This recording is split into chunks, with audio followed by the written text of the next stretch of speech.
Arms of dubs. Crap, I got a squad on my right. Running in for backup. Yo, Ron, he's right there in front of you. Sorry guys, it happened again. Damn. This is the 10th one today. Alright, I'm back. Someone cover me. Yeah, I see you. You got him, you got him, you got him! Yes!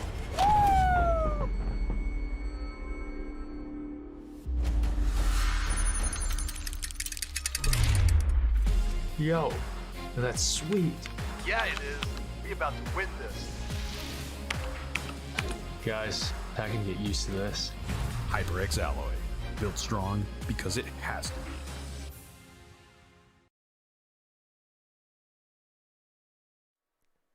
Good evening, welcome back to the Online Racing League for Split A as we head into round 3 of the championship in Austria. As per usual, I am Yusuf Milkisiro bin Sahel, joined by the one and only Jacob Alada Hancock. Jacob, are you ready for some more racing action? Of course I am. I'm always ready for some more racing action. It's been a full week this time, so we've had a little bit more time to cool down than we did this time last weekend. And yeah, I'm very, very eager to go again. Yeah. So, I mean, first off, I think we should just get right underway talking about that previous race result that occurred. And it was a crazy, crazy battle. I mean, you know, we talked about how in the Netherlands it's so difficult to overtake, but yet we saw such fantastic battling. We did, yeah. I mean, there were a couple of overtakes that really stick out in the mind. There's that Joni Tormala one around the outside of turn 4 on Alessio Di Capua, who was the pole sitter for that race as well. So it wasn't like that was a overtake on some guy that he was on a complete tire delta with. There was a slight tire delta, but it wasn't like, you know, he was overtaking a back marker. That was a legitimate move for a legitimate position, and it's part of what netted him second place, actually. Getting past there was really critical, so it was a lot on the line for Tormala, and he made it pay off really well. And outside of that, there were a few other moves as well. I remember one point where Sven Zerner had to jam on the brakes into turn 12, I think it is, and 3 wide on that straight, which is not something you see all the time either. So yeah, definitely a lot of fun considering we're in Zandvoort. Yeah, and it was Alvaro Carreton who was able to come out ahead of the aforementioned Joni Tormala. Daniel Haddad in P3 with Alessio Di Capua in P4, Ben Sabaconi in P5. I remember him being in a rather ferocious battle with the likes of Sven Zerner and Mr. Krutage, who ended up finishing the race down in 7th. But we're moving on to Austria next, and a much wider track, you know, 3 DRS zones. We should be seeing a lot more overtaking. Yeah, Austria is one of the highest rates of overtaking in general in F1 2020. It is very, very hard to break DRS trains at the track, which can sometimes lead to less overtaking rather than more when you just get these trains of cars that are very, very close to each other. And second probably could have sometimes, but doesn't really see the need to. So yeah, it is interesting with, as you mentioned, the 3 major DRS zones, 3 big straights, lots of slipstreaming going on. So yeah, definitely a lot of opportunities to overtake at the very least. Now, but before we talk a little bit more about Austria, let's take a look at the driver's standings, because Alvaro Carreton, having secured that win last time out in Zandvoort, moves to the top of the standings, courtesy of that Danny Beresne, or the issues that Danny Beresne was having with his Simrig, where his steering wheel was showing some issues, wasn't able to get the ERS to turn off. And Daniel Beresne now down in 3rd place at 3 points behind his Hungarian compatriot Ben Sabaconi. But, you know, that battle for the championship is not over. Still a while to go in the remainder of season 14. And with a good race result here, and, you know, we'd expect a good result from Danny Beresne himself, he'll be right back up in that championship fight. Yeah, for sure. I mean, it's obviously far, far too early in the season to count Danny Beresne out of this one. It's a relatively short season, but of course, you know, there's still plenty of time. Sure, you're all aware this is only going to be the 3rd round here. You cut out for me for just a second, Jacob. We heard you at the end.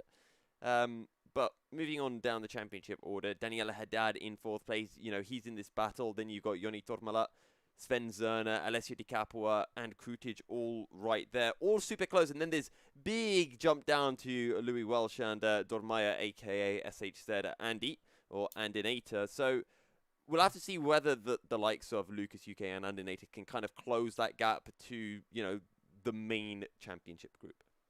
Yeah, I mean, that's a huge ask for them, right? We've seen Welsh Lucas UK have some really good qualifying and show a bit of that. Andy was sort of attaching himself to the rear end of the sort of secondary train in the US Grand Prix short. So they've shown the potential to just about hang with the real top guys, the sort of esports level drivers. It's not been consistent enough, and it hasn't usually been all race long either. Lucas UK in particular has also been involved in a few incidents as well. So he'll need to clean that up. But, you know, they're still doing well. They're still top 10 in what is a very, very, very strong field indeed. So even if it is only 4 points each relative to the 16 of Kruij in the next, or Kruij rather, in the next position above, it's nothing to shake a stick at. And let's move on to the Constructors' Championship, because courtesy of Alvaro Carreton on those 40 points, Williams find themselves on just 40 points. It's just the Alvaro Carreton show right now, and then AlphaTauri on 39, Renault on 28, Alfa Romeo just the Danny Berejne points of 25 in 4th place. But again, tight in the Constructors, but once you get after 7th place, you can really see the jump, the difference in points. Yeah, and that's what you're basically looking at there is teams with either esports, ex-esports, or esports level drivers like Alessio Di Capua, and then teams that don't quite have that in Red Bull, Haas, and McLaren. So yeah, they will obviously they're up against it, but you know, maybe some guest appearances for some drivers, and maybe a couple of drivers just having a good day at a good circuit for them, really stepping up. This is one track, by the way, where we might see that sort of thing happen. It's a relatively simple circuit, so it's possible, because it's so short as well, it is possible just to practice the ever-loving crap out of it and then basically be able to, you know, really get there on the top level of pace if you've just done that much more practice than everyone else, because you really can nail it, because there's only so many sort of corners, braking zones, etc., that you need to think about. Yeah, without a doubt. You know, it's a 10-corner circuit and you're braking for what, about 4 of them, really? So yeah, it's an easy track to learn as Austria. We're expecting to see those times, maybe some 1-minute ones in qualifying, and it's going to be fast, to say the very least. One of the fastest circuits on the calendar. But you mentioned something about some guest appearances, and we do have some fresh faces making their debuts in ORL tonight, at the very least, in Season 14 alone. Indeed, yeah. So there's I think, 3 Spaniards who are going to be showing up to this race who were not there before. Sergei Quesada, also known as Boyen, is going to be here today, as well as Jorge Arbeloa, I think, which is Jorpa, who is a driver I have a little bit of experience of myself. And yeah, and I think there's going to be someone else coming in unless I'm very much. Oh, yeah, of course. Tianyu Tang, the Chinese F1 esports champion, is going to be joining us here again in ORL today. So very much looking to see what he can do.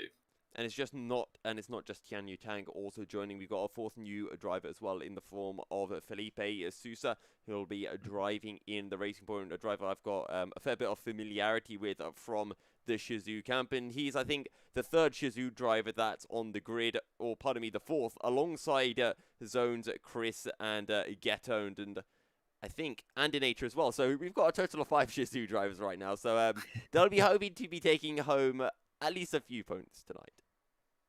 Yeah, indeed. And Andy, currently the highest one of those in the championship standings, but a good race for any of them could obviously see them rocketing a little bit further up the order at least, although it would be a bit of an ask for anyone to get ahead of the likes of Kruij in 8th, given the points that they are currently on.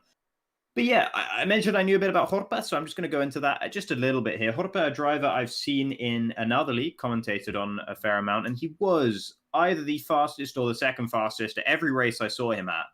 But I think he finished one of about 6 or 7 races I saw him at before he actually dropped out of the league.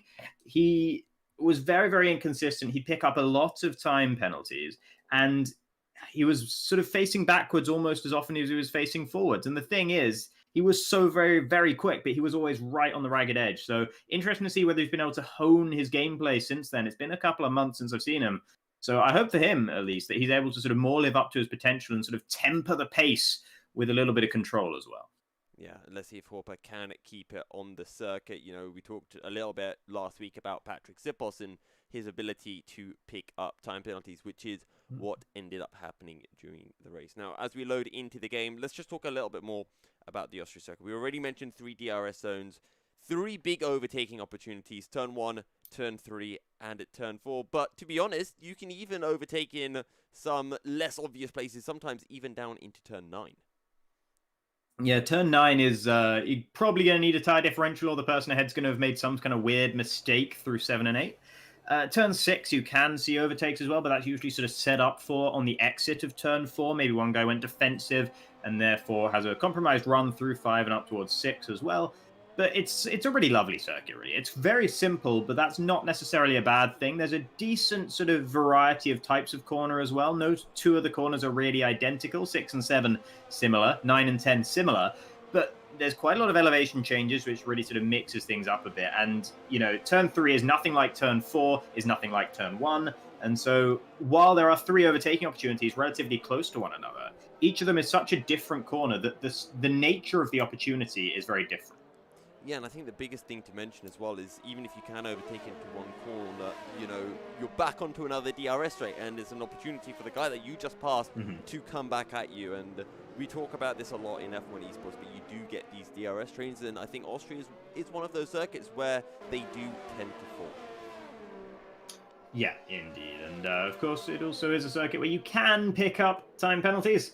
It's certainly not one of the easiest to avoid corner cutting and track extension. Particularly turn 1 can be very difficult, both in terms of cutting too much on the inside and running too wide on the exit as well. Yeah, and I think we always tend to have disagreements about, is a track, you know, easy to corner cut out or difficult, but I think we're in agreement that Austria is a circuit where you can corner cut. I mean, even right through here that we're seeing a Felipe Sousa drive through turn 8, sometimes you can just cut a little bit too much curve trying to take the shortest line, and that's an invalidation. We'll have to see whether any time penalties do come into play. Now, taking a look at that entire grid of 20 drivers, not a single one opting for the medium compound of tyres. Everyone out there on the soft, as you mentioned, so nobody bothering with the mediums. Maybe we'll see some coming out later. We might be seeing some drivers going and setting themselves a delta to go up against on the medium tires and then backing out of these soft tire laps at the very end. So we'll have to wait and see whether that's what we're going to be seeing later on. But in general, yeah, it does look like the soft tires are the tire of the day for now, as we are on board here with one of the new drivers, Felipe Sousa, who's heading up the hill into the braking zone there and through turn 3. And that will look pretty tidy. Slight lock up on the inside front, but that's not going to matter. Yep, so Felipe then down into turn 4, drop it down into third gear, squeeze on the power. Currently seeing Joni Tormela putting in a 1:02.5. We expect the times to be dropping even further from that. What can Felipe Sousa do at the end of Sector 2? It's a 44 dead. And whether that is enough to jump ahead of Joni Tormela or indeed Alvaro Carreton, who has just put in a 1:02.2 to take provisional pole. Zones has retired from the session. I don't know if that is a quali ban or what, but Zones is not going to be participating any further in this qualifying. Don't know if you can shed some light on that or not, but as you mentioned, Alvaro Carreton going to the top there ahead of Joni Tormela. It's just like we're in Zandvoort again. It might very well be. To clarify something with Zones, when Felipe Sousa started his lap, I saw Zones as Danny Berejne gets very sideways through turn 9. That's how you know that the Hungarian is pushing only a 1:02.4. And I say only a 1:02.4. It's enough for P3. But back to the incident with Zones. I saw Zones was facing the wrong way on the exit of it, turn 1. We just glimpsed that when we were riding a ball with Felipe Sousa.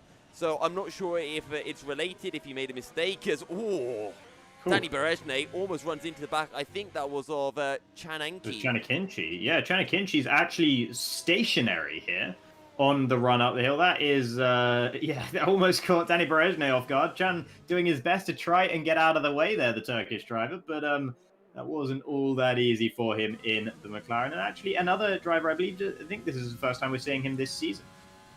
Yeah, I do believe it is the first time we are seeing him this season. One driver who we have seen so far this season is this man right here, the Haas driver, Floris Wyers, who is on his hot lap. Currently one of 6 drivers who are yet to complete a lap, and this isn't looking like a particularly fast time for Floris, so he might be just readying himself up for a second run. Yeah, it might well be here, as we'll see him coming through the penultimate and then the final corner and on to what is technically the main straight, but of course it's not really the main straight. It's far from the longest, and then setting a not terribly representative lap time as it's probably commencing an attempt here. Big cut through turn 1. You do have to cut it a significant amount, so that wasn't necessarily an invalidation for Floris there. No, and let's see what he can pull into turn 2. He's 1.3 seconds up, little bit of an under rotation on the front right tyre, but he kisses the apex beautifully, gets on the power as early as he dares. Now shortest run towards turn 4, cutting across the track. About 90 meters on the brakes, down into second gear, short shifting up to fourth. That didn't look tidy for Floris Wires. Didn't look like he quite kept up the minimum speed, but let's see, into turns 5. That was decent. 4.9 seconds up. Turn 6 runs wide, and again, a few tenths lost as he just understeers that little bit into turn 6. Yeah, it's not been a perfect lap for the Dutchman, that is for sure. Nice and committed there through 9 and into 10. Again, that was okay. Bit of a snap on the exit, though. Had to control that one and up towards the line. It's going to be good enough for 4th, so not as far away from the sharp end as we might have expected there. Yeah, I definitely thought it was slow, and I guess that's a case of, you know, it can look scruffy, but it is still fast. I definitely think there was a bit of time for Floris Wires down into turn 4 and turn 6 at the very least, so wouldn't be surprised if he improves by at least a couple of tenths. Now, Alvaro Caraton has just started a new hot lap, and let's see if he can improve upon his previous lap. Sector 1 at Delta Point here, and he is a 10th up, right on the verge of eking, sneaking into the 1 minute ones. DRS open on the run down in towards turn 4. Spot your braking point, 90 meters down into second gear, short shift on exit, use the track, and Alvaro just pulls the car right back over to the right-hand side instantly. Yeah, Alvaro still going to be pushing on this lap, marginally up on the previous best time. Though, of course, margins are what you need here at such a short circuit with such a low lap time. Every little hundredth of a second really helps you. Yeah, it does indeed. Then through the final corner for Alvaro Caraton. Let's see what it is. And it is a 102.169, a tenth quicker than what he had done before. But will that be enough to keep the likes of Danny Berejne at bay, who is 400ths up at the end of Sector 1? And in my opinion, he takes a much nicer line through turn 4. But even though it's nicer, we'll have to see whether it's quicker. Yeah, of course, only 400ths up in the first sector, but the first sector is rather brief. And again, he's not that much further up on his current best time than he would like, but we did see him having a little bit of a moment towards the end of his previous attempt. So there might well be a lot of time left on the table for him to just sort of scoop up here. Did have another moment through turn 9 there, but maybe not quite so major as last time, and he does indeed improve significantly up into second, but only for a moment before Alessio Di Capua moves up into second instead. The Italian in the Ferrari showing his hand a little bit earlier in qualifying here than he did in the Netherlands when he just suddenly snatched pole position away. Here comes Patrick Kruijtsch up towards the line, or Kruijtsch, sorry, and it's only good enough for 8th. Make that 9th. Yeah, as Ben Sabaconi just improves and goes a little bit quicker. Daniela Haddad is in the pits. Let's see what Chris can do. Currently 600ths up at the end of Sector 1. And you might not think 600ths is a lot, but it's almost going to be enough to get him up into P9. Runs a little bit wide, I think, through turn 5. Either that or is a bang on a perfect. He's still pushing. Never mind, he's backed out of that. I think he did invalidate his lap. Indeed, yeah, so Chris will not be able to keep going with that one, unfortunately. Here's Tian Yutang, the Chinese F1 esports champion, currently sitting down in 18th place in the AlphaTauri with a 1:03.011. That's only about 8 tenths of a second away, maybe more like 9 than the fastest lap time so far. So that just shows you how condensed this field is right now. Jorge Alberola, the driver just behind him as well in 19th. And then, of course, Zones, who retired early on. Yep. And Zones won't be able to improve. Let's see what Jorge Alberola, Sergi Queseda as well can pull out. The 3 new boys, actually the 4 new boys, all the way at the back of the grid. So not really proving themselves right now, and they will be wanting to find that little bit more time. Floris Wires is not on a hot lap. I don't think anyone right now is on a lap. What about Bernardo Perez? 1.7 seconds down. So right now, everyone on a slow lap, it seems. Yeah, just a bit of a lull state here in qualifying. And Ben Sabaconi did go for 2 laps on that same set of tyres. Is Arsene Cardinov, is he pushing there in the Red Bull? Looks like it to me. Maybe not fully. And apparently Zones' wheel has died. That is unfortunate. So Zones will be unable to race with us tonight due to his steering wheel issues, which is a huge, huge shame for him. Indeed, yeah, that is a big shame for Zones, and not what we want to see at all for the Polish driver, who is a driver I've seen a fair amount, and he always improves. Every time I see him, he's a level above where I last saw him. I was looking forward to seeing him going today in action, but not going to be the case.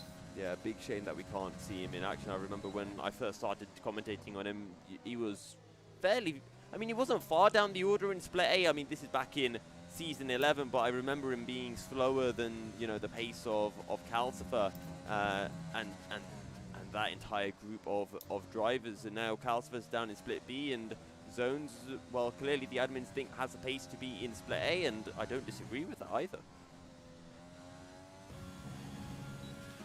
But Chanakinchi on to a lap. And he's the only driver who has started a lap. Now, I think Daniela Haddad is on a lap as well. But let's ride on board with the man in the McLaren. 500s up at the end of Sector 1. And just look how careful you have to be on the power out of Turn 3. Tenths can be gained there so easily. Down now into Turn 4. Third gear, short shift up to 4th. I'm surprised that not many people are using the curb on the exit of Turn 4. Clearly, they just think that there isn't that much a grip on the artificial grass, or whatever it's called. Into Turn 6 on the power. Use up all of the track on exit. And now on the run down into Turns 9 and 10. You have to be committed. Not quite as sideways as we saw Danny Berejny going earlier. And did he just run a little bit wide on corner exit across the line? A 102.271 for Chanakinchi. And that is enough for P4, 6 thousandths quicker than Danny Berejny. And Daniela Haddad as well has improved. He's gone up to P2. Who else are we missing out on? Shanyu Tang is on a lap. He's got Alessio Di Capo a slow ahead. Desinks a little bit. Hopefully that didn't throw the Chinese driver off through the final corner. And Chan Yu Tang across the line, a 202.7. And that is only enough for P17 right now. Danny Berejny backs out of his lap. Will he dive on into the pits, or will he look to start a new lap? And the answer will be the latter. And currently from 2nd down to 5th place, separated by less than 600ths of a second, Jacob. Indeed, yeah, and very, very, very close stuff throughout the field here, and a lot of drivers on outlaps as well, so we might well be seeing some more improvement from these guys as we're getting towards the real sort of knobbly end of the qualifying session here as well. A lot of drivers actually, I think, going out there on a set of tyres that are already used for a lot of these guys currently on outlaps, and a few of them going out on fresh ones as well. Forrest Wires is one of those drivers on fresh tyres who is still on the outlap for now. Yeah. Let's see what Forrest Wires can pull out when he does start his lap. But for now, our eyes are firmly fixated on Danny Berejny. 600ths up, and again, that's a small amount, but that's exactly what he needs to jump up to P2. What he needs to make sure now is he doesn't lose any time in the final sector. Throws the car into turn 9, little kick of oversteer, but he handles it beautifully. Maybe takes a bit too much curb through turn 10. Across the line, Danny Berejny, 102.3. He loses 300ths at the very death.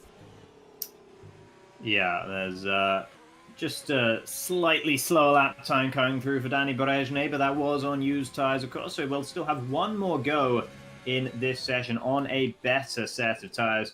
Arsene Kardanov currently on an outlap. Floris Wires, Ben Sabakonyi both on flying laps, I do believe.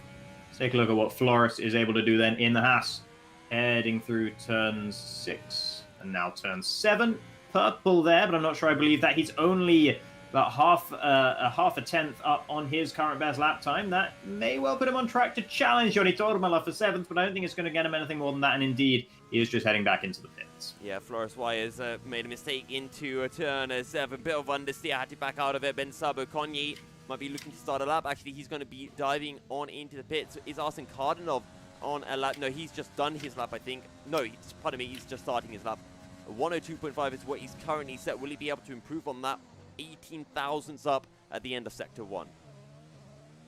Yeah, just sort of tiny little gains, but of course, Sector 1, it's always going to be that sort of way.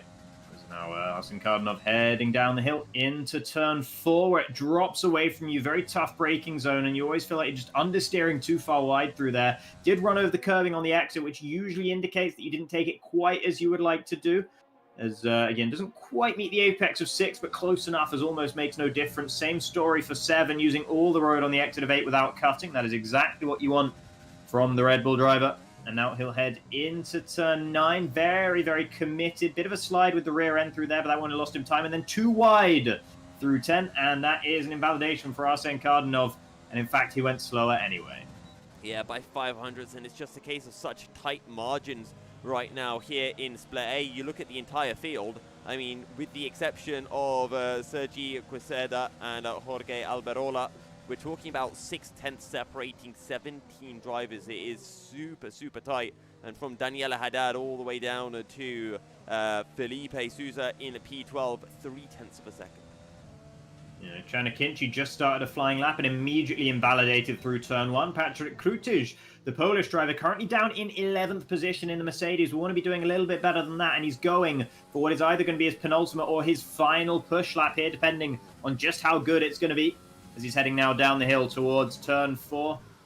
Very tough braking zone. You can see locking up that front right tyre. That is the risky run, but he did manage to get it slowed down enough to avoid the curbing on the exit. So probably better than what we saw through Arsene Kardanov through there last time around. And turn 6, all okay. Turn 7, a bit wider than he would like. That's going to compromise how soon you can get on the throttle on the exit of that corner.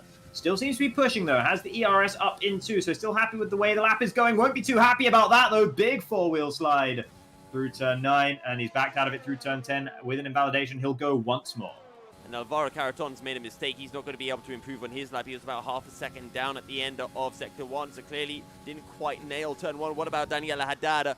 400ths up at the end of Sector 1. This might be the lap to pip Alvaro Caraton and allow Daniela Haddad to secure his first pole of ORL season 14. Alessio Di Capua also on an out lap. But for now, we'll keep our eyes on the Racing Point driver.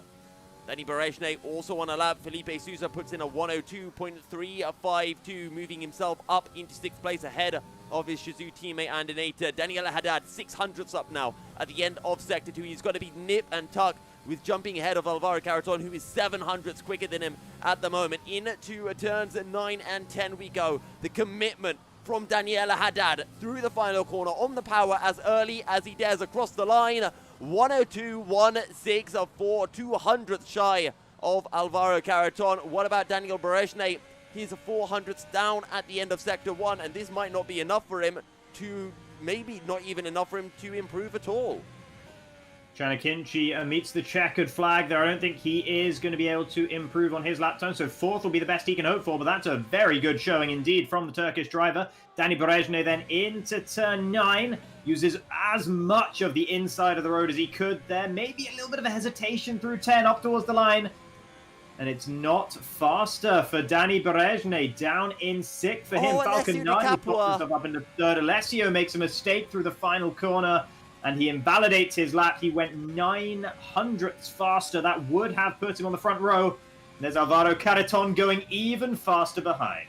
Floris Wires is actually 2/10ths up right now. This is a quick lap from him. Does he run a bit wide on exit?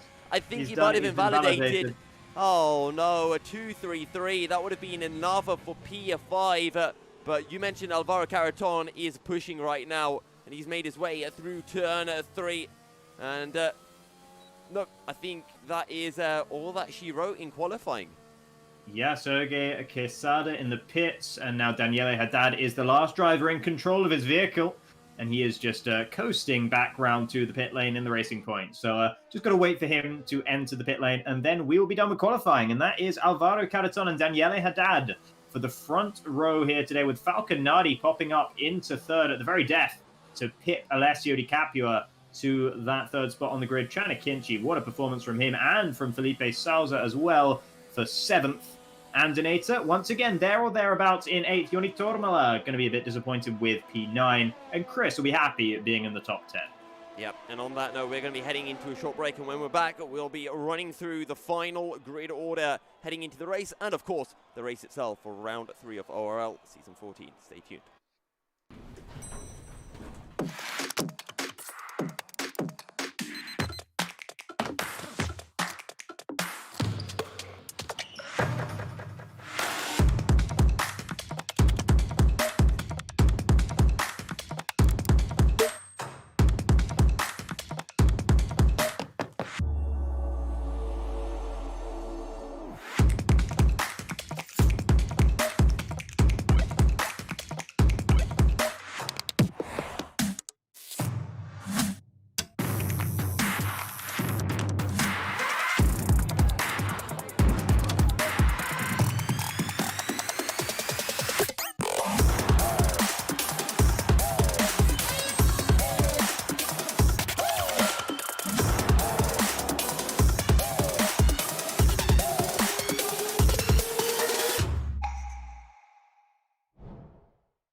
Welcome back, ladies and gentlemen, as we are getting ready to load on into the race for round 3 of ORL Season 14 here at Austria. 50% race, and it is Alvaro Carreton who lines up on pole position, and Alvaro looking in absolutely fine form. He won the last race of the season, got P3 in the opening race, and he'll be looking for his 3rd consecutive podium here tonight. Yeah, he's been probably the most consistent of the front runners thus far. I think definitely the most consistent of the front runners. Always there or thereabouts in the first 2 races, and looking to be on point here in Austria as well. So Alvaro definitely sitting pretty for a potential 2nd win of the season here, and to extend his lead at the top of the championship, which is already looking pretty significant. So Danny Berezhny will be very, very keen to reel him in as best he can, but starting from 6th place on the grid, and with such a short run down to turn 1 as well, it's not always that easy to build up places on the start.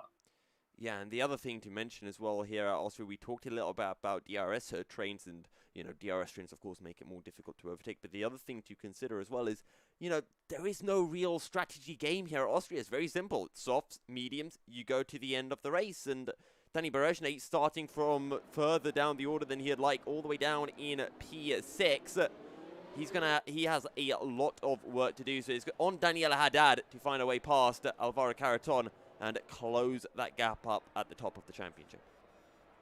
Indeed, and I think it's some of the drivers don't seem to think it's quite so simple as you do, as some of them have gone for hard tyres rather than mediums for the start of this race. That's Flores Valles, Bent Saboconi, Get-Owned, and Sergei Casada, who are all going to be on those hard tyres. Everyone else outside of the top 10 is going to be on the mediums, apart from Zones, who I don't think is actually participating in this race. That's just a ghosted AI car at the back there on those softs, so you don't need to worry about him in the Renault, unfortunately.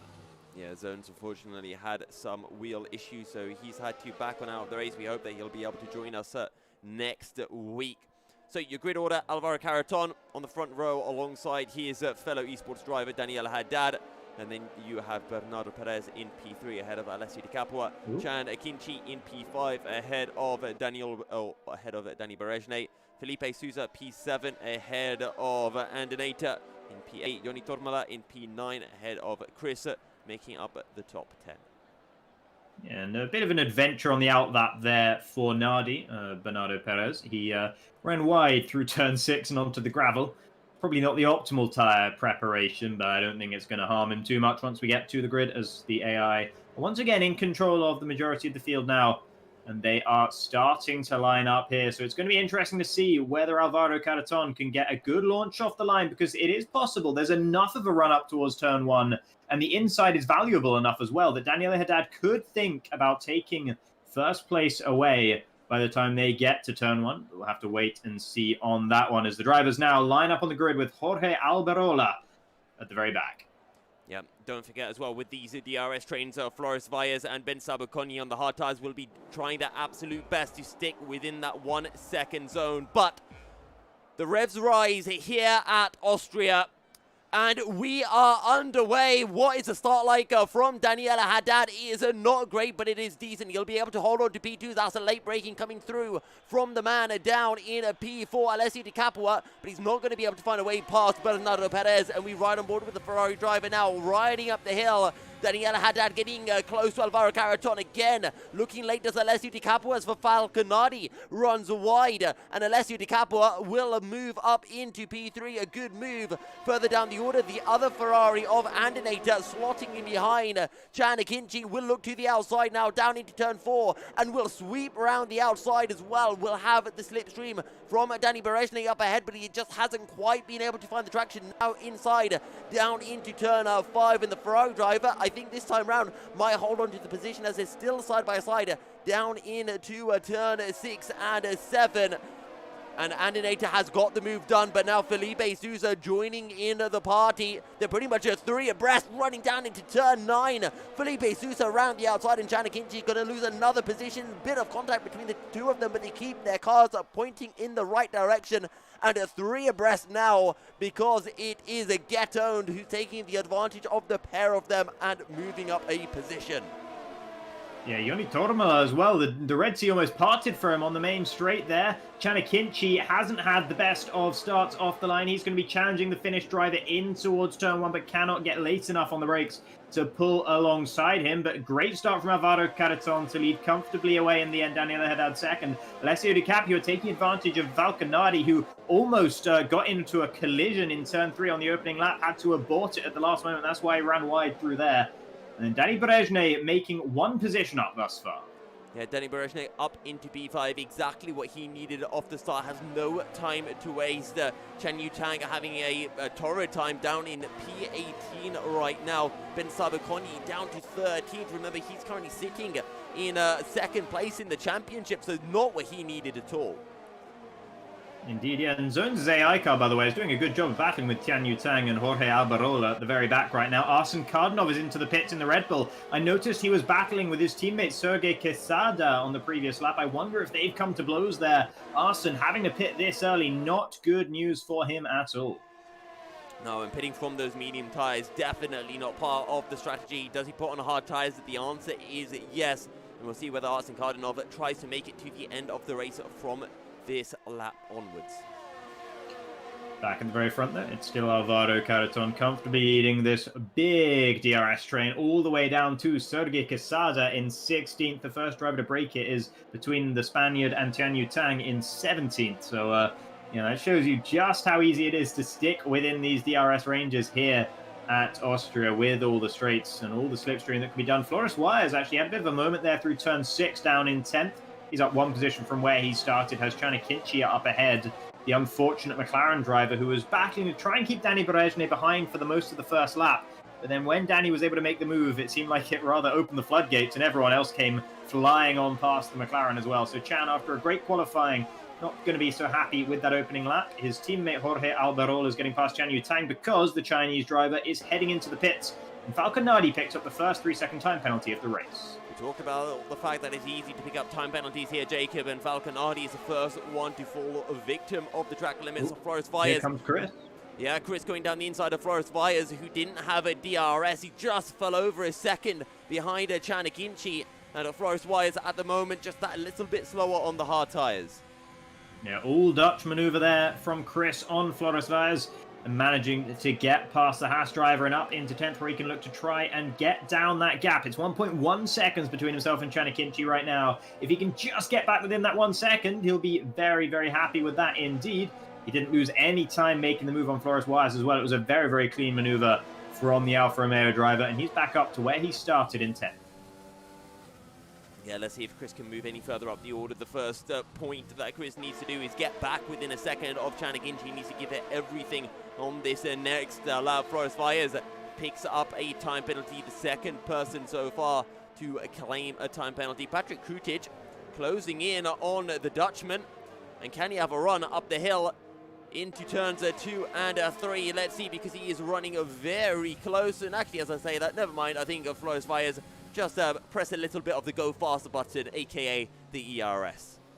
Going to need quite a lot of that go faster button, though, because he's going quite slowly right now compared to the majority of the rest of the field. Of course, he is the lead driver on the hard tyres, which is making a big difference here. That's why Chris was able to get past him quite so easily, why Flores wasn't able to keep within DRS range of the cars ahead. So he's not going to be too concerned with his pace right now, although he is still pushing very, very hard, judging by the 3-second time penalty he picked up about a lap ago.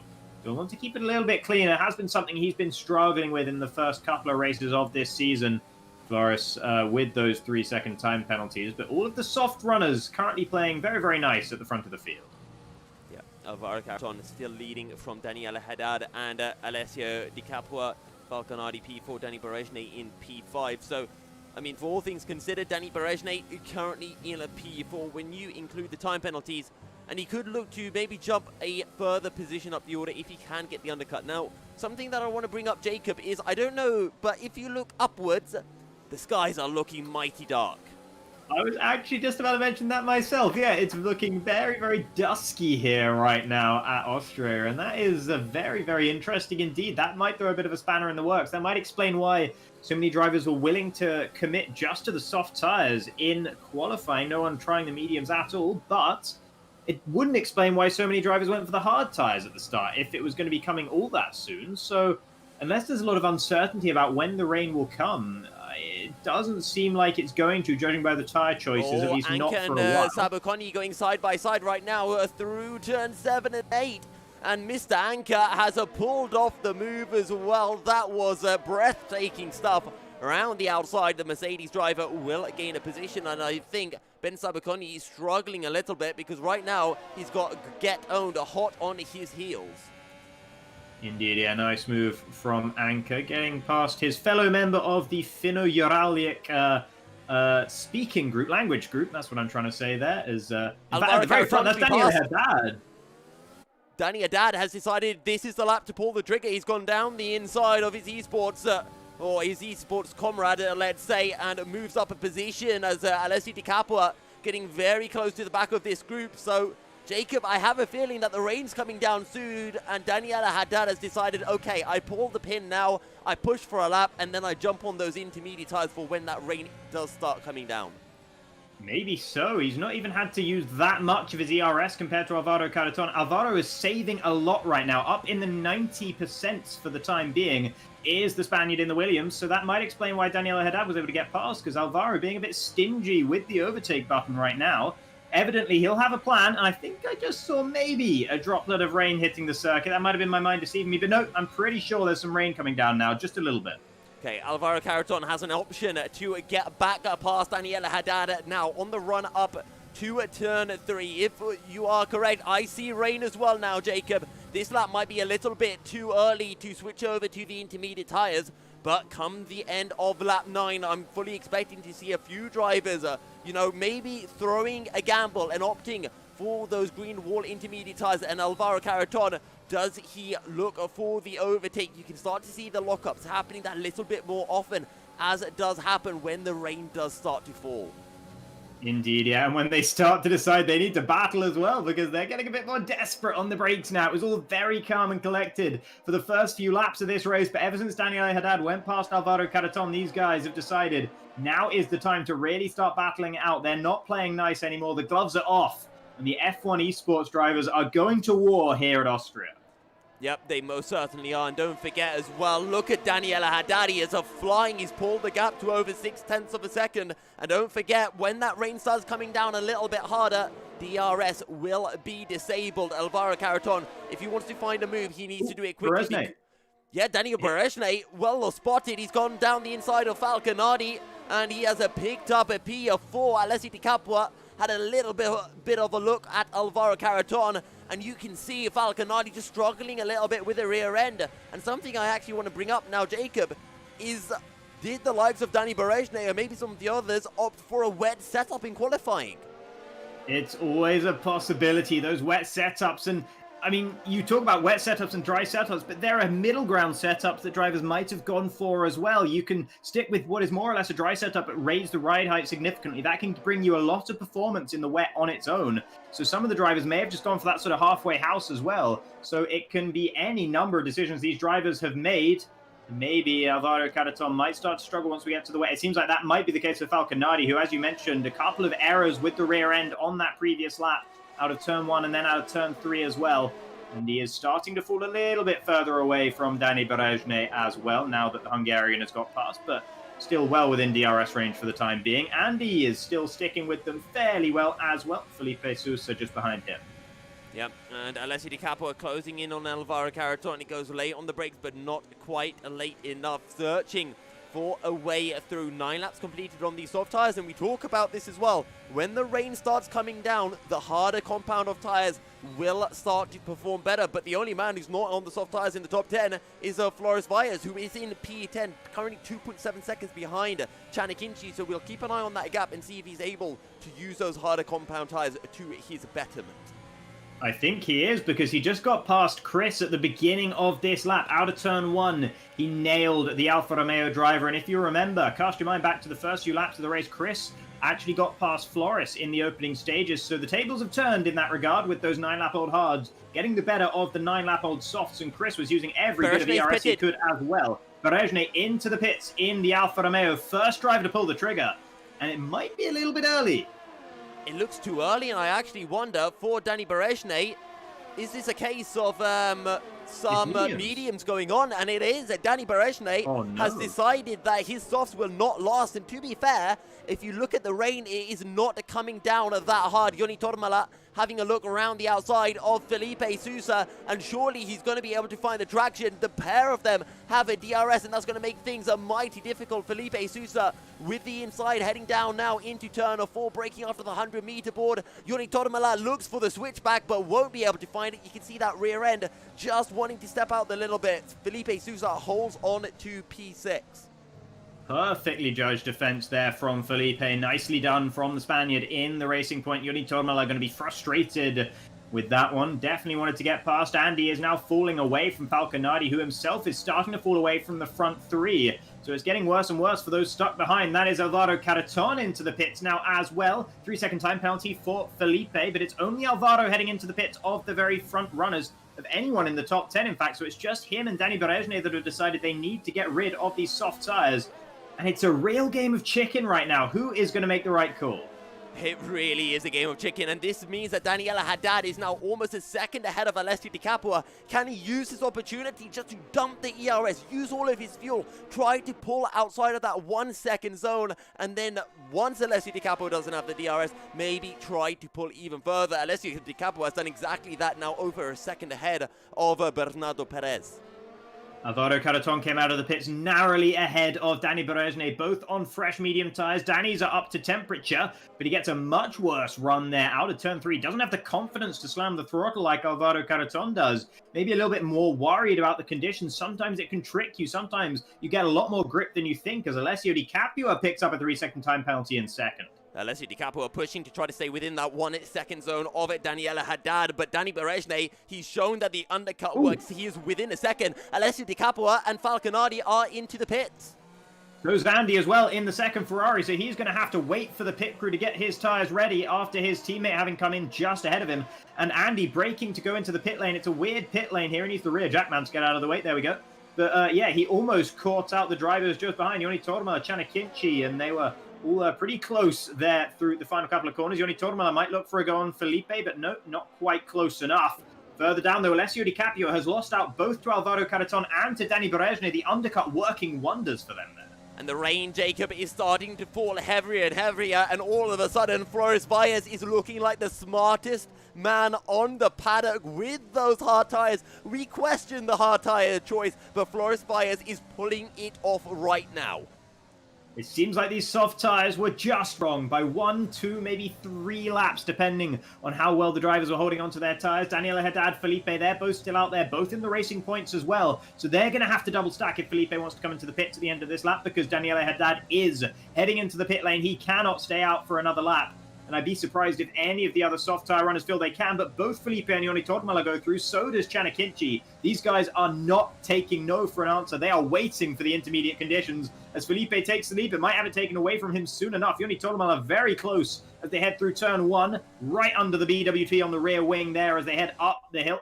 And I think this is going to be a nice and easy move for the Finnish driver as he takes the race lead. Felipe Sousa led his first ever ORL race. The first time he was racing in ORL, but it is taken away from him just like that. And all of a sudden, Joni Tormala assumes the race effective lead. Because don't forget, if this rain starts falling heavier, Joni Tormala puts on those intermediate tires and he will be trying to make it to the end of the race from that point onwards. Jorge Alberola still out there on medium tyres. He started the race on, just got passed by both his countryman Alvaro Carreton and then Danny Berejne as well into turn 3 on this lap. And Danny almost had a run at Alvaro as well. They're still sticking very, very close together. Alessio Di Capua getting closer with Daniel Haddad, but both of them have lost out by pitting later.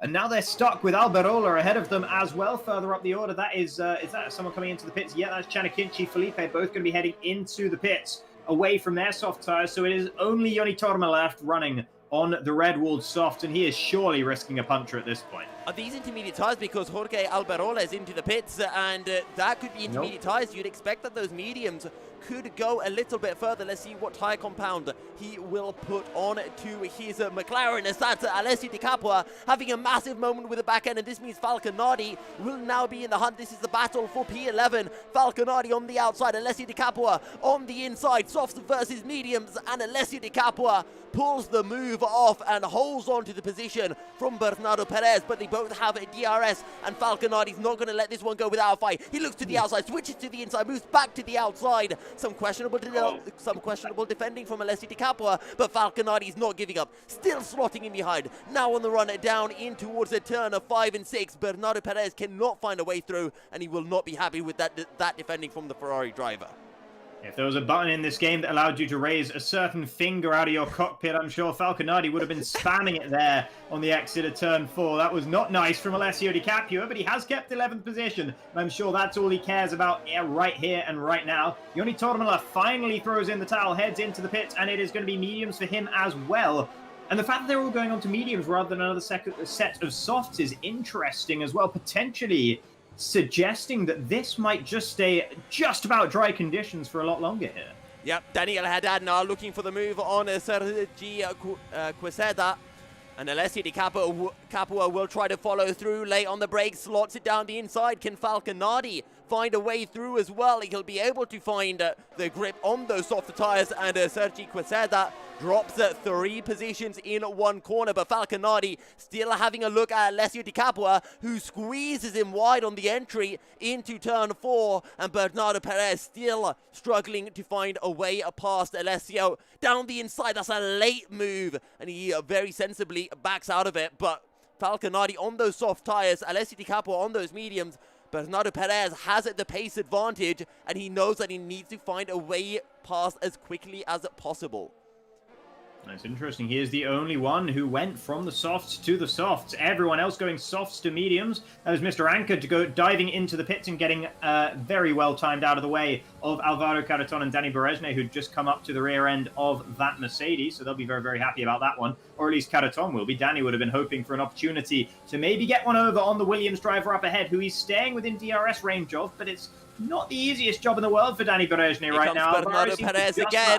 Alessio Di Capua going defensive. Bernardo Perez super late on the brakes this time, but he gets squeezed out wide by Alessio Di Capua. And this time, I think Falconardi really is spamming that button. This time, he's got both hands off the wheel.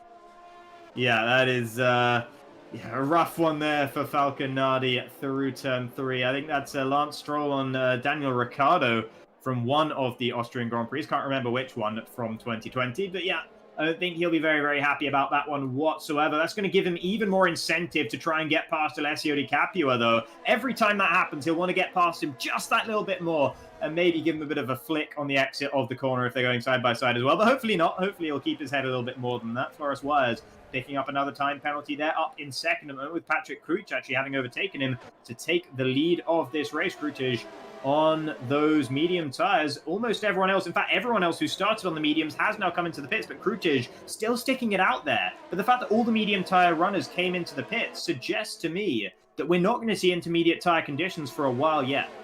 Yeah, we'll have to wait and see. Alvaro Carreton now having a look at Get Owned down the inside into turn 3, pulls the move off. Can Danny Berejne follow through? He'll get a decent exit, but it's not quite enough. Get Owned loses the back end just momentarily, and that's going to give the Hungarian a chance. Slipstream DRS down the inside, and he'll make it work as well, up to P5. But something interesting that you just mentioned about those guys who started on the medium tires. Look at Joni Tormala. He's put on the medium tires. He hasn't opted for those softs. He thinks this rain is going to be staying for a lot longer without it being wet enough for those intermediate tires. Well, we'll see. I mean, there's a lot of decisions being made by a lot of drivers right now. It is very, very tricky conditions to call indeed. Here comes Alvaro Carreton up the inside of Ben Sabuconi. And Danny Berejne will be hoping that his countryman gives him equally good service on the way up to turn 1 on this lap. But I don't think he's close enough to the rear end of the Renault driver, who now has DRS on Alvaro Carreton as well, of course. So this is the opportunity for the Spaniard to think about getting away from Danny Berejne. He's got a car between them, and now he can look to push on the way up the hill. Probably dump the ERS. I'd expect him to do so at least. No, he's saving a fair amount here. And Danny Berejne is going to be able to get past Ben Sabuconi as long as he brakes late enough, and he does. So Alvaro Carreton can't take that chance with both hands there. And as a result, Danny will stay within DRS range of his main rival for the race win as things stand.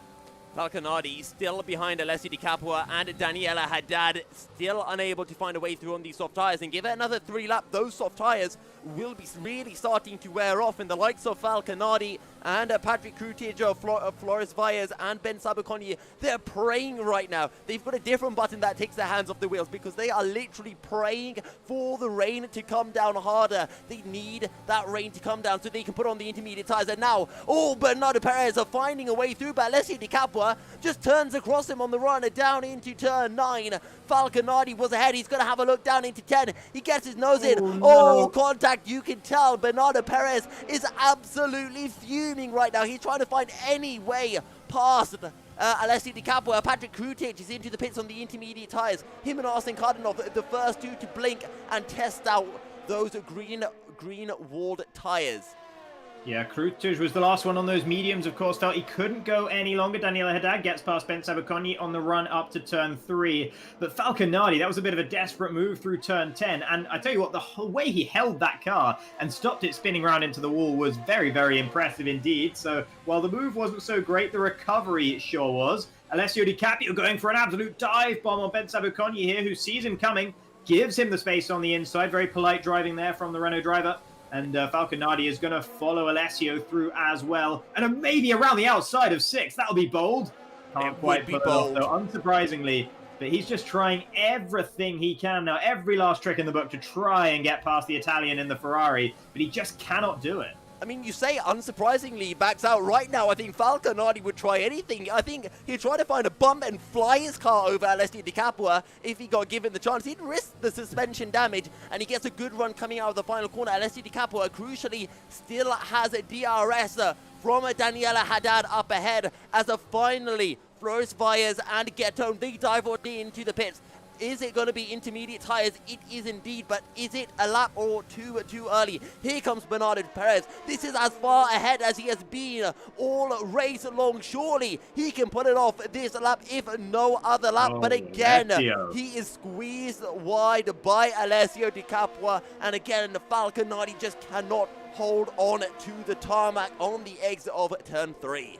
That's poor driving from Alessio Di Capua there. That's the second time he's done that, and that was egregious on the exit. There was every bit of intent there as he unwound the steering to make sure that Falconardi would have no space around the outside. That is Max Verstappen-style driving and not of the good variety, so I don't think Falconardi, I think he's probably going to be complaining about that one after the race, maybe bringing that one to the attention of the race stewards. Joni Tormala gets past Ben Sabuconi behind, and now Falconardi, he's got past Alessio. I don't know where that happened. Alessio must have made a mistake on the exit of turn 8, and as a result, Nardi finally gets past. Daniela Haddad into the pits. Daniela Haddad's into the pits. There are drivers on the intermediate tyres that have been keeping an eye on the gap. They've been losing an ever so slight amount of time, but it hasn't been much, and maybe this is the lap to switch over to the intermediate tyres. They'll probably be having race engineers in call with them, letting them know if those intermediate tires are working, and that is now pretty much half the field, maybe more, onto the intermediate tires. But either way, Bernardo Perez has been unleashed and up into P3, and he can try to hunt down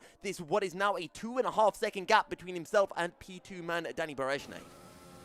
I mean, if it is time for the intermediate tires, Patrick Krutic has every chance of winning this race right now. He is the leader of the intermediate tire runners. Daniel Haddad just came out into the racetrack again at 4.5 seconds behind Flores Wires and Krutic. So those two ought to be leading, even if Alvaro Carreton and Daniel Haddad come into the pits right now. However, I think it is still just dry tire conditions, so I don't think they'll be gaining time on the front two, but rather losing it by a little bit here. Although Krutic is ever so slightly creeping up to the rear end of his teammate, Mr. Anchor, up ahead.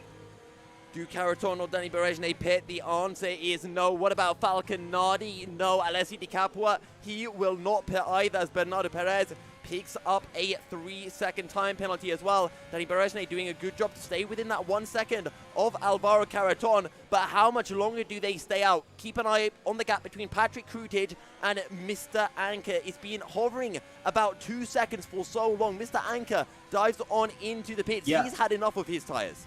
It's time. That last lap from Alvaro Carreton and Danny Berejny was slow, flat out slow. 1:14s from them. The intermediate tire runners are in 1:12s. So Alvaro Carreton and Danny Berejny are making a mistake staying out right now. Unless the rain wears off, there's the DRS disabled point. It should have been about a lap ago if we're using that as an accurate cutoff point. Alvaro Carreton, Danny Berejny, they've made a mistake. They should have come into the pits a lap ago at least, maybe even 2 laps ago. And now they're going to be losing a lot of time on this lap round. Thankfully for them, it's the shortest lap of the calendar.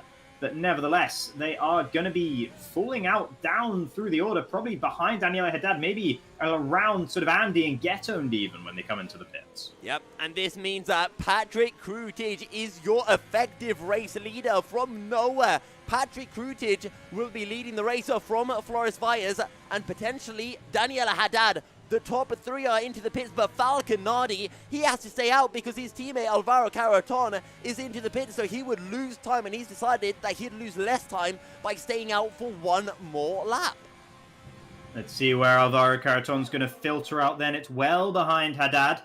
I think it's going to be behind Andy as well. It's going to be close as they exit turn 1 here. Andy will have the momentum all the way up the hill, of course. Further up, that's Daniel Haddad getting past the lapped car of Zones. Of course, the ghosted car that Andy filters out between Carreton and Danny Berejny. And Berejny will just be sick to his stomach with that sight.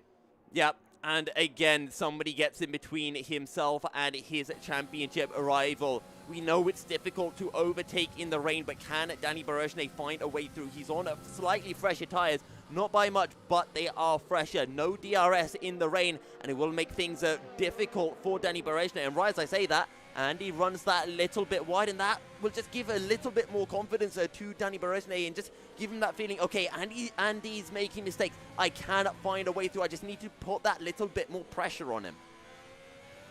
Indeed, yeah. The 2 guys who are still out there on the dry tires are going to be regretting that unless the rain goes away soon. And indeed, both of them heading into the pits. The rain doesn't seem like it's going anywhere. And as a result, Patrick Krutic is going to claim the race lead here with Flores Valles in close attendance. But Flores has 6 seconds worth of time penalties right now. Krutic on 0. So even if Flores can get past the Polish driver in the lead of this race, it's not going to be that easy. It's going to be very difficult, in fact, to build up a gap of 6 seconds. So at the moment, it really is looking like it's Krutic's race to lose. Daniele Haddad is the next closest driver, but a gap of 3.3 seconds when these guys are also close on performance is a bit of a mountain.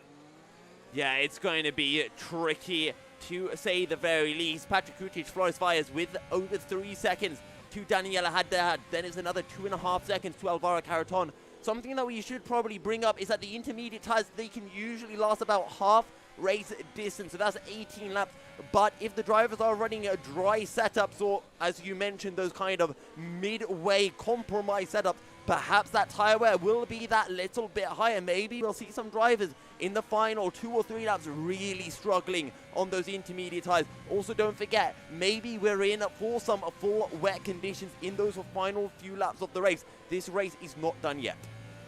Absolutely, it is not. And let's not forget as well that Krutic spent 2 laps out there on those inters before it was quite time for the intermediate tyres, which means he's probably going to have heated them up a little bit more than he would like. The track was still damp, so it won't have been that bad, but he might have just worn those tyres out a bit more than a usual lap in intermediate conditions would have done.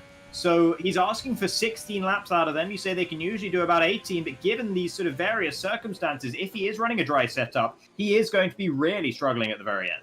Yeah, and it all comes down to how well did Patrick Krutic manage those intermediate tyres in his first couple of laps. Did he make sure he took it nice and easy, not using too much ERS, making sure he didn't get any wheel spin? Also, keep an eye, Danny Berejnik, he's right on the back of Andy right now. Andy has fallen 1.5 seconds behind Alvaro Carreton, and Danny will be getting frustrated right now. He needs to find a way through as quickly as possible.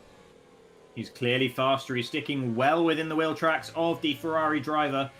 Just under half a second still between the two of them, but it's so hard to build up that space on the straight. Andy is slightly lower in terms of ERS, and that is the shining light. That is where Danny Berejnik needs to make the difference. He needs to make it lap after lap. He needs to make sure that he's forcing Andy to use more of his electrical energy than Danny is doing. And that might well be what's happening here as they head into turn 1. As Danny did put on a bit of a spurt, but he's going to do it again here on the exit of 1 through 2 and up towards 3. But he's still not close enough quite to make the move, I don't think. He's getting closer. He's reeling him in. He might have a go here into turn 3. He's going to have to be very late on the brakes. He is. And Andy gets out of the way in the end. Doesn't really fight it as hard as he perhaps could have done. And Danny Berejnik moves up into 5th, where he can now look to try and close down Alvaro Carreton. I said earlier, it looked like Alvaro had the legs on Danny in this race. Danny's time now is, it's here. He can prove that he is the faster driver. 2.3 seconds is the gap. Let's keep an eye. Yeah, and just a bit of advice for any aspiring league racers out there. If you're looking to find that overtaking maneuver and you use that little bit of ERS on the start of a straight and you think, oh, I'm not really closing into that guy up ahead, I'm going to stop using my ERS. Don't do that. Just continue using it, because honestly, the closing speed that you can have when you're fully dumping down that ERS battery is huge. And you saw that from Danny Berejnik, and that's in the wet without DRS, where slipstream's not as much of a factor. In the dry, it's even bigger. Yeah, and I will say, when I said watch that gap between Danny Berejnik and Alvaro Carreton, I will say Danny will need a couple of laps to build his ERS back up into a decent point again. So he's not going to be faster for the next couple of laps at least. It's after that point that we will see the test between those two, but he is going to run out of laps to catch back up to Alvaro Carreton. There's no doubt about that. So unless Alvaro makes a major mistake, Danny is only looking at P5, maybe P4 with the demise of Flores Wires in terms of time penalties once we get to the checkered flag. But nevertheless, I don't think he's going to be able to pull one over on Alvaro here. And speaking of Flores Fires, he is definitely quicker than Patrick Krutic. Look at the gap between Flores Fires and Daniela Haddad. That's dropped by about 1.5 seconds in the previous couple of laps. So Flores Fires is getting held up. He needs it to find a way through as quickly as possible and start building a gap back up to Patrick Krutic and Daniela Haddad behind, because as you mentioned, he has those time penalties and he needs some clear air to build a gap. Yeah, and the gap's just getting smaller and smaller behind him. That's going to make him very nervous indeed. Makes me rather excited, though. I'd like to see all these drivers catch back up to the front two, make a bit of a race of it, because right now Krutic is the slowest driver in the top 5, and though he's leading the race. So the Polish driver, it's his race to lose still at this point, but if the rest all close up to him, it's going to get ever more difficult for him. I'll tell you someone else who's closing up, Bernardo Perez, a.k.a. Falconati, P9, currently 3/10 behind Get Owned. And actually, I have a feeling we might be seeing a move happening shortly, so I'm going to switch on over to the Williams drivers. Arsene Kardanov picks up a time penalty, but Bernardo Perez, Get Owned ahead, and then he's a favorite driver in the whole world, Alessio Di Capua next. Indeed, at least Alessio's a bit further up the road this time, so Falconati might not be seeing red, at least until the Ferrari gets a little bit closer. Right now, he has got to get past the hurdle that is Get Owned, the Austrian driver at his home race in the Haas car. Doing well up in 8th for now. The Split B driver last season finished runner-up in that series. Promoted to Split A for this one, and making a good account of himself here in Austria for the time being, though Falconati definitely faster, as you mentioned. Yeah, Daniela Haddad as well, now within a second of Flores Valles. Alvaro Carreton has caught to within a second of Daniela Haddad. So there's no question that right now Alvaro Carreton is the quickest of all three. Maybe he's even Danny Berejnik, because he's now 1.8 seconds behind Alvaro Carreton. and these top 5 will start to close up to one another as Patrick Kutich remains to be the cork in the bottle. I tell you what, Danny Berezne is the fastest right now because he's at 1 ERS. He has been pushing. I said he might need a couple of laps to build it up. He's taken the opposite philosophy. He needed a couple of laps to absolutely drain it and close down that gap to Alvaro Carreton to about 1.8 seconds. Wasn't able to get much closer than that, unfortunately. So I expect to see him falling away over the next couple of laps again, at least until Alvaro Carreton really gets close up behind Daniela Haddad and Krutaj and starts driving to their pace. At their rhythm, Danny Berezne should be able to start closing that gap back down again. Yeah, I think by the time we're on to lap 32, Danny Berezne will be back within a second. And in the wet, usually it's quite easy to save that ERS back up because you don't have to be using it on a corner exit to go quickly. I mean, you just press the accelerator a bit more and just risk it in that sense. A bit of a oversimplification, but that is somewhat the gist of things. And Danny Berezne clearly quick enough to keep up with Alvaro Carreton. He'll just use that as an opportunity, save up his ERS somewhat before going for a potential overtake. Every driver behind Krutaj until you get to Get Owned is faster than him right now. It's not very much in it between himself and Andy, but nevertheless, he is not going to have it all his own way at the end of this race. To be honest, he's going to be very, very glad for the company of Flores Valles here because that is keeping Daniela Haddad and Alvaro Carreton at arm's length. And they're going to struggle to get past both Valles and Krutaj before the end of this race. So that might well be a blessing in a rather sort of white and grey disguise behind Krutaj there. And he'll be thanking his lucky stars for that one when we get towards the end. Quite a lot of time penalties throughout the field, but only the one in the top 5, or the 2, sorry, I should say, both for Flores Valles there. So he will be falling all the way down into 5th once we come across the line. Yeah, I'm just keeping an eye on the battle right now for P6 and P8. Andinator with Alessio Di Capua behind and Get Owned with Falconati behind them. Both drivers really struggling to find any headway and to get ahead. And Flores Valles, he has that time penalty, and that's all the buffer that Patrick Krutaj needs, because even if it comes to it on the last lap, he can let Flores Valles pass and just sit behind us. Alessio Di Capua picks up another time penalty. So in your top 10, you only have 5 drivers without penalties. Patrick Krutaj, Daniela Haddad, Alvaro Carreton, Danny Berezne, and Get Owned. Yeah, and actually that penalty puts Alessio Di Capua up to 6 seconds worth, which means that Andy on 3 seconds is going to be feeling a little bit more comfortable in that intra-team Ferrari battle over P6.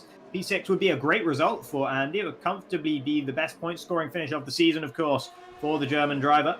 And Alessio Di Capua will want to get past as quickly as possible now because he knows he needs to build 3 seconds to Andy. And not only that, he needs 6 seconds to Get Owned, who's looking to inherit this position as well. This would be a great result for your 2 Shazoo stablemates there, Andy and Get Owned, if they can manage 6th and 7th. Yeah, it would be a fantastic result for them to say the very least. I mean, even Felipe Sousa having a good run. He's got a time penalty and will drop behind the likes of Ben Sabaconi and Joni Tormala behind him. Joni Tormala not having a good day. He ended up hitting for dry tyres a few laps before the rain came down heavy enough, which is when everyone pitted for their intermediate tyres. And now in these wet conditions, struggling to find a way through. We're riding on board with Alvaro Carreton, lap 33 of 36, currently in P4, your championship leader. And right now, he doesn't need to do anything crazy. He just needs to hold it firm, and he will increase his gap to P2 in the championship. And all of these drivers know that they can go a lot faster. That is all of them apart from Patrick Krutaj, who is currently leading the way and setting the pace for these guys. Big train behind him now, all the way down to Danny Berezne. And then 3.7 seconds to Andinator, who's not going to be getting any closer to the rear end of Berezne come the end of this race. Daniel Haddad made a bit of a mistake there through turn 4. Almost opened the door for Alvaro Carreton, but not enough for the Spaniard to walk on through. So it remains 3rd and 4th between those 2 for now. And Flores Valles still just making sure, playing protector here for Patrick Krutaj. Yep, and Patrick Krutaj is going to be so thankful he has Flores Valles as his rear gunner right now. Flores Valles definitely doesn't want to be his rear gunner, but that is all he can be. And actually, let's just take a look at time penalties, because I'm sure there's probably people in the chat wondering. 6 seconds for Flores Valles, and that might even drop him. Well, that will drop him all the way down to P5. He'll probably be safe from Andinator, as Andinator has a time penalty of his own. Yeah, the next one he actually has to worry about right now is Getoned, who will inherit from Andinator as well. It'll be Getoned in 6th, Andinator 7th as things stand. And a couple of penalties extra coming through, but that's for guys towards the bottom end of the points or further away than that as well. Out to the front, it's all still as we were here. Alvaro Carreton and Danny Berejne, of course, let's not forget their tyres are a little bit fresher than the front three. And those guys are really going to be feeling the age of those Inters right now and for the last few laps. Yeah. But I tell you something else. Keep an eye on Patrick Krutic and look at the lines he's taking. He's taking a super wide entry into pretty much every corner. He's making sure that even if Flores Valles gets a better exit, it won't be a better exit because Patrick Krutic is taking such a wide entry line. And it's up to Flores Valles if he is confident enough, if he's brave enough to throw his nose down the inside of the Mercedes. That's a really smart adaptation from the Polish driver in the Mercedes. That is really, you know, if you know that you don't have the pace of the cars behind, if you're in wet conditions where it is that much harder to overtake, you can do your best to make sure it's that much more difficult for them by taking those wide entries. And that's really good adaptive driving from him. I'm very impressed with that. So Krutic... Oh, look at Danny Berejne. He's dumping his entire ERS. He wants to move on Alvaro Carreton. Alvaro will go defensive. Danny Berejne round the outside of 4P4. He won't get squeezed out wide, but Alvaro Carreton holds on to the position. He's already way back. Daniel Haddad, there's an issue. Is that a puncture for Flores Valles? He's dropping down the order. It has to be a puncture right now. Late move from Danny Berejne down the inside into turn 4, but he won't be able to pull the move off. Alvaro Carreton holds on to P3. Patrick Krutic has now 0.8 of a second to Daniela Haddad as Flores Valles with that puncture. Let's ride on board actually with Flores Valles and see if we can see a puncture. It's the rear left. Left rear puncture for Flores Valles. We talked about that tyre wear, and he has got a tyre wear with 1.5 laps remaining. Could you feel any worse right now for, for Flores Valles?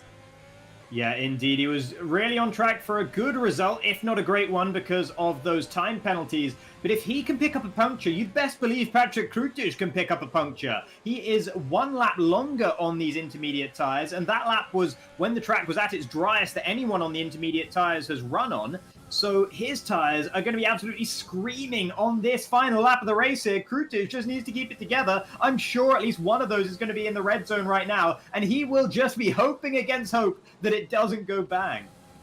Yeah, Patrick Krutic will just be praying. He'll know that something has happened to Flores Valles. He won't know exactly what. He just needs to take it easy right now. He just needs to hold on to the position. Patrick Krutic could be in for his result of the season, the result of the year for him. What a drive this would be from Patrick Krutic. The back end sliding on the exit of a turn 5. Just 3 corners remaining for you, Patrick, and you will be an ORL race winner. 2 corners remaining, turns 9 and turns 10. Surely this is Patrick Krutic's for the taking. Just turn 10 remaining. Patrick Krutic through the final corner, and Patrick Krutic will win here in the Online Racing League Season 14 Round 3. Daniel Haddad takes P2 from Alvaro Carreton, and Danny Berejne as Alessio Di Capua takes P5, but Geton and Andy jump ahead to make a 5 and 6 for Shazoo.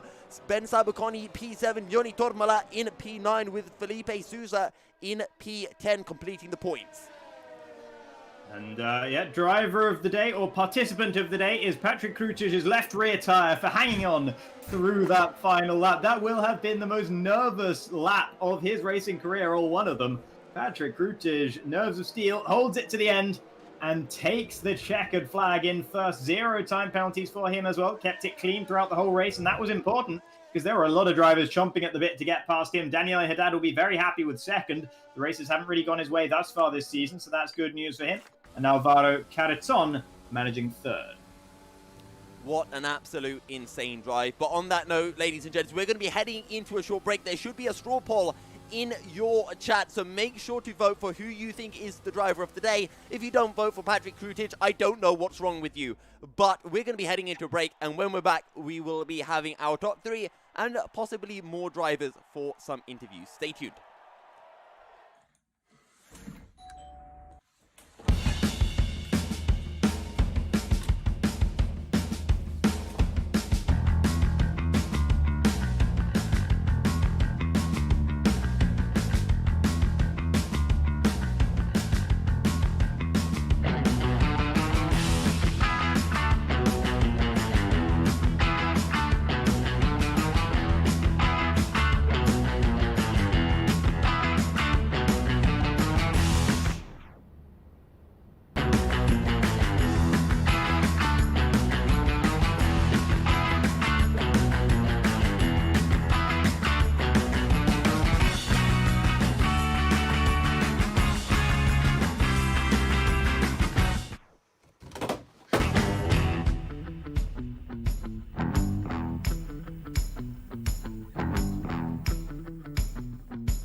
Welcome back, ladies and gentlemen. That was an absolutely banger, or I should say an absolute banger of a race, an absolutely crazy race as the rain came down in Austria.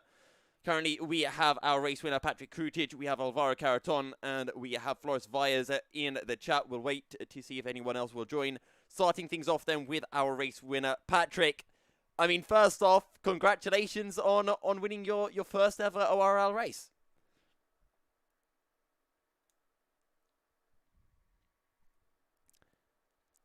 And it seems that Patrick is having some difficulties. Patrick. Wait a bit. We can hear you now. Hello? Hello, Yes. Patrick. Hello. Yeah, so to ask again, congratulations on winning your first ORL race. How does it feel? It's unbelievable. I cannot believe it. From P14, obviously the rain helped me a lot, but to hold the nerves for the 10 or 15 laps, when we were on inters, to hold the nerves because I knew that everybody will come join us with Floris, and yeah, I just couldn't make any mistakes, and I thought no way the tires will make to the end at the beginning, because after 3 laps I had 14% of tire wear, but it was down to the condition not being ready for inters. But yeah, luckily the tires held, and I just cannot believe it. To be honest, to win in such a competitive environment for me is unreal, because all of these guys are aliens for me, and wow, I just cannot describe how I feel now. Honestly, Patrick, I think I speak for myself and everyone in the chat that we're all so happy that you pulled this off. It was an absolutely fantastic drive. On that penultimate lap of the race, you must have seen that Floris Valles had, dropped off. Did you know it was a puncture, or did you think it was just a mistake? And what was going through your head at that moment? To be honest, I don't know what happened. I saw that he was dropping, but then after, because he was a very good buffer for me, he was holding up Daniele behind for a few laps. And after that, I knew that Daniele gonna be way quicker because he had pressure tires than me. So I was kind of nervous for those 2 laps. But yeah, luckily I just put everything together and I finished first. Crazy. Well, Patrick, thank you very much for joining us in the commentary booth. I think you've earned yourself a good night out, or I don't know, whatever you enjoy doing in your spare time aside from league racing. So go and have a good one, mate. I had 5 drinks yesterday, actually. So I was driving on a hangover, actually. And I cannot believe it. Is that the secret then? Is that the secret? No idea. It was obviously down to the conditions and luck, because I was on the mediums, and yeah, it was just lucky with the conditions, what I can say. But yeah, good. Well, congratulations again. Moving on to our second place driver then, Daniela Haddad. Danny, that was an absolute crazy race. Starting, I think it was in P2, and you were up there for so long. Just talk us through the strategy, because myself and Jacob, we had no idea when the rain would come down. So for you, having some information, it still must have been super tricky to know what strategy to pull off. Yeah, good evening, everybody. First of all, I want to say congrats to Patrick. I'm really happy for him. He's a special guy, a very good person, and he deserves this win. And I'm really, really happy as I would have win, actually. So Thank you, Daniel. I'm really happy for you. Apart from that, yeah, strategy was really tricky, difficult, because we knew it would have rained. I was thinking the same, so kind of undercut with mediums, but at the same time it was raining from lap 7. So I managed the tires in quali. I came back into the pit slowly in order to try to have a longer stint with soft and try to go directly with inters. But reality was that even if it was raining, the track wasn't enough ready. I went for mediums, and I was losing the position compared to Alvaro and Dani. But at the end, actually, was a very good call, the one that I had. I was thinking that the only way to overtake Alvaro and Dani would have been risking a bit.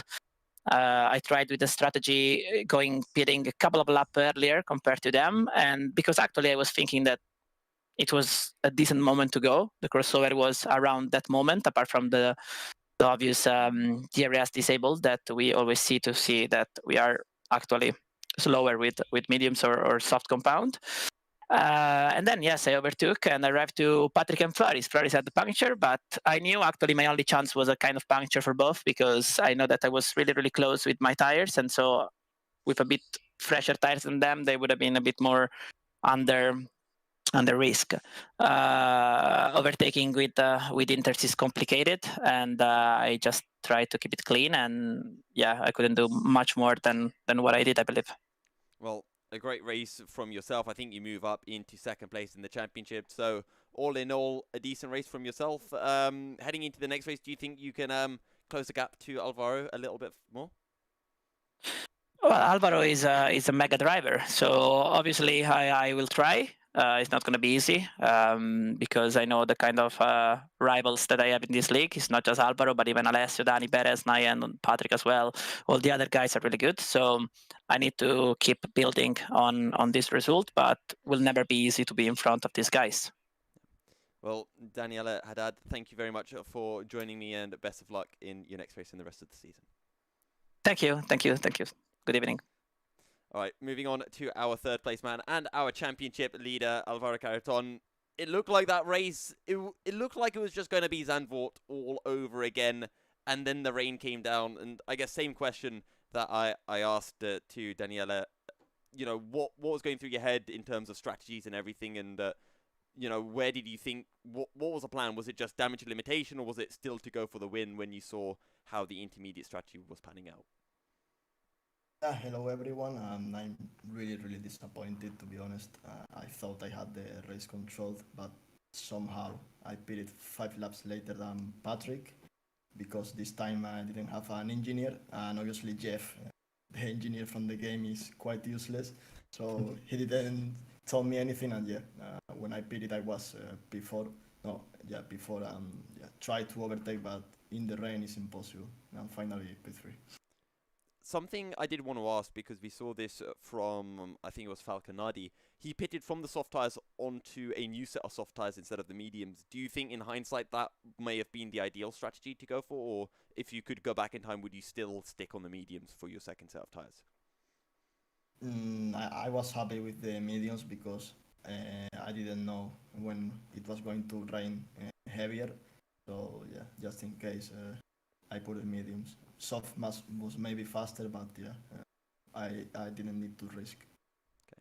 Well, Alvaro, commiserations then, I guess, on what you said was a disappointing result. Still a podium, your third of the season, so I guess for damage limitation, not the worst outcome. Next race then, will we be seeing you back on the top stuff of the podium? Yeah, I hope.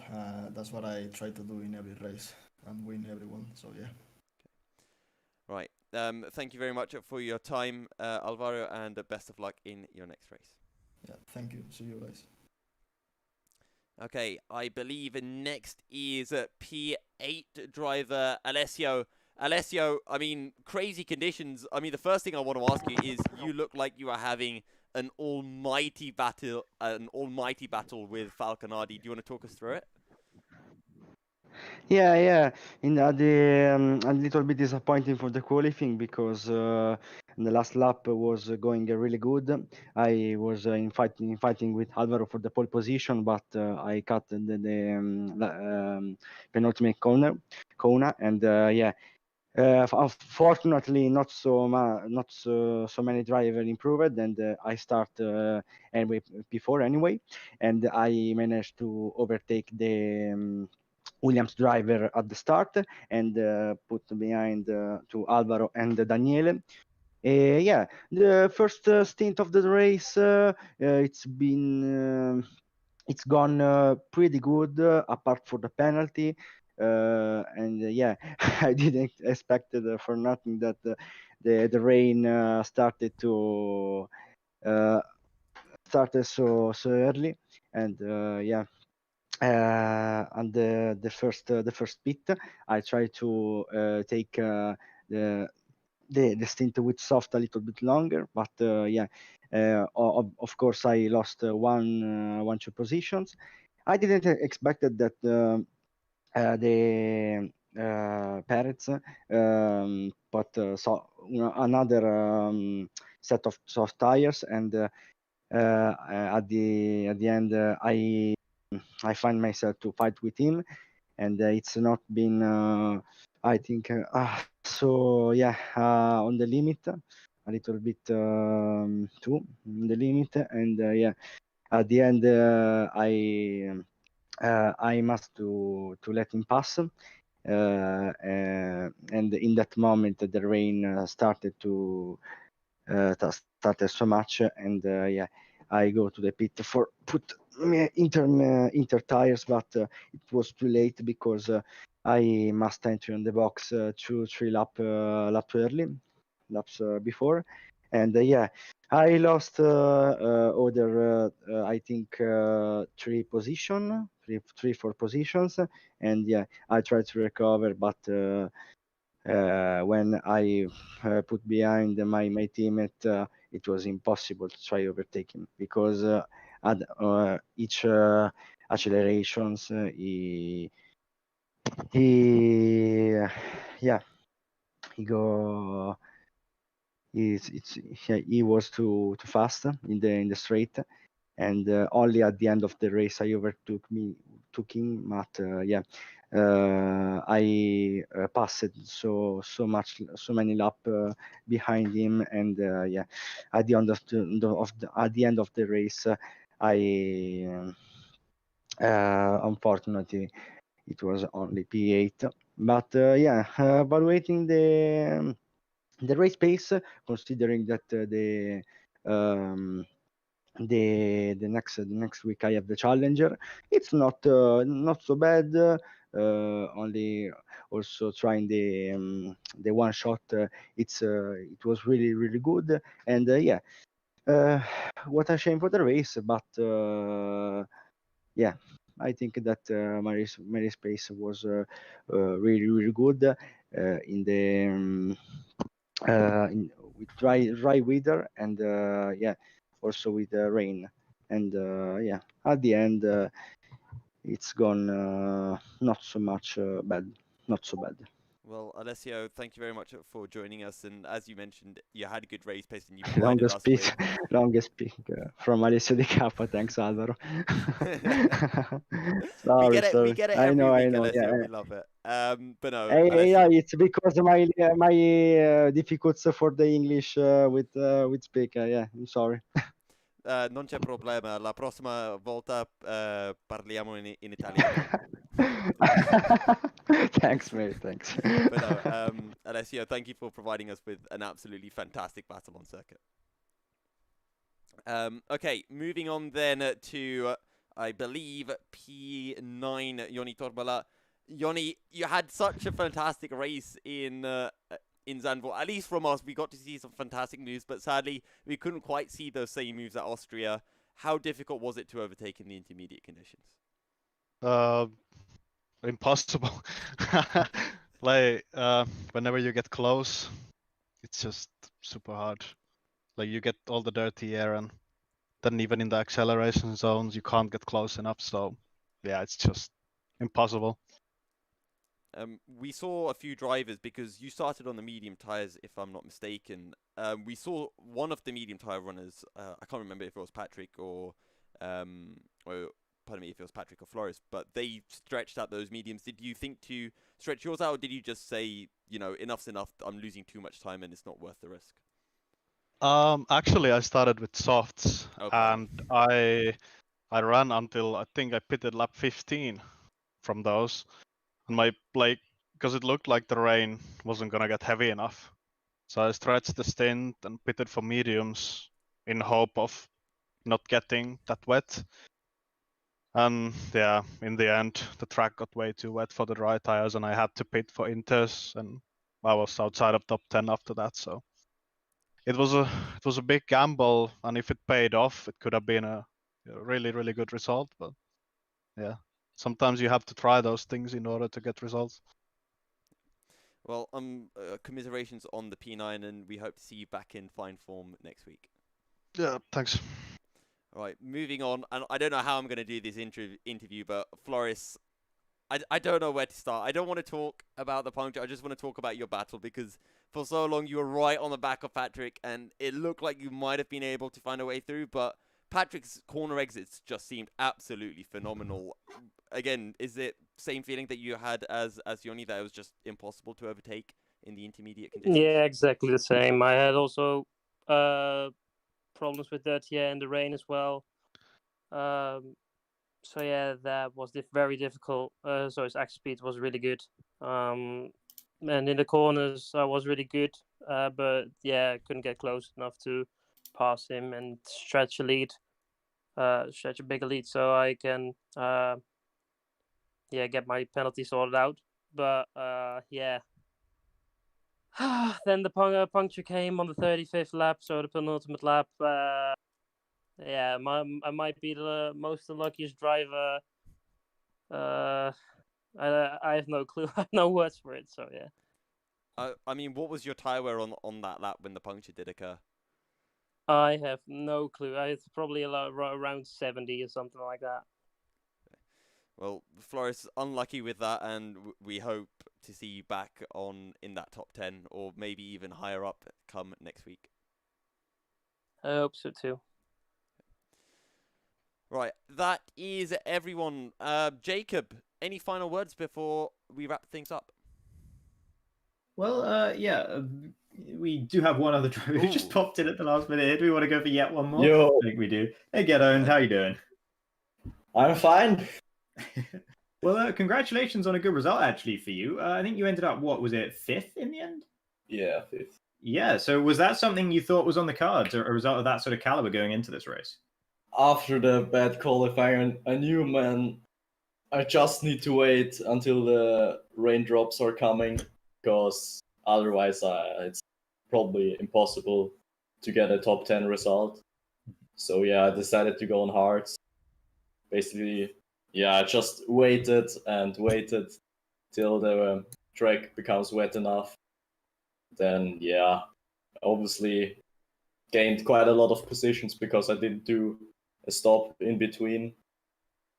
And then yeah, I just tried to, I focused on not getting another warning because I already had 2. And yeah, that was basically it. The pace wasn't the best on the hards. I was just like sticking with them, but I couldn't overtake. But in the wet, the pace was actually quite impressive because I'm usually not that fast in the rain. So I'm quite pleased that I just kept within range of the guys with penalties. So yeah, I'm quite happy. Mm-hmm. And this circuit as well. Am I right in thinking it's your home circuit? That is correct, right? Yeah. Yeah. Is it one you particularly like? Is it because you mentioned, of course, in qualifying you felt you could have done better as well? Is this a sort of outlying circuit for you in terms of good performance, or can we expect to see you fighting for decent points going on from here as well? It's a good track for me if I can put it together, but I'm not very consistent on this track, especially in qualifying. I've definitely better tracks than Austria, even though I really like it, but we need to see. I don't know the calendar from what I remember, which tracks are coming up next. I think Japan Short is the next. Mm-hmm. But yeah, that's gonna be a bit different, so I can't really tell yet. But yeah. Yeah, no, fair enough. I think Japan Short definitely going to be a bit different for a lot of the drivers, so definitely cannot blame you for that one. Yeah, anything else, Milky? Or? No, I don't have anything to really add. Get owned, I'll see you in count to 800, yeah? Yeah. All right. Well, thank you very much, Get Owned, for joining us. That is sadly all that we do have time for. We'll be back next weekend, next Sunday, of course, at 7:30 p.m. GMT, and we will start with the pre-show before jumping in to qualifying and the race. The rain came down here in Austria, but it most certainly did not dampen the race. At least didn't dampen the excitement. Thank you guys, everyone, so much for tuning in. I've been Yusuf Milky Serial Bintel. You can catch me on Twitter at MilkySerial73, and I've been joined by the wonderful Jacob Alada Hancock. And this time, I remembered his Twitter handle is at JHancocksCaster. Right? Perfect. Yes. Perfect. Well done. Very well done. Thank you. I'll mess it up next time. Don't worry, guys. Until next time, stay fast and good night.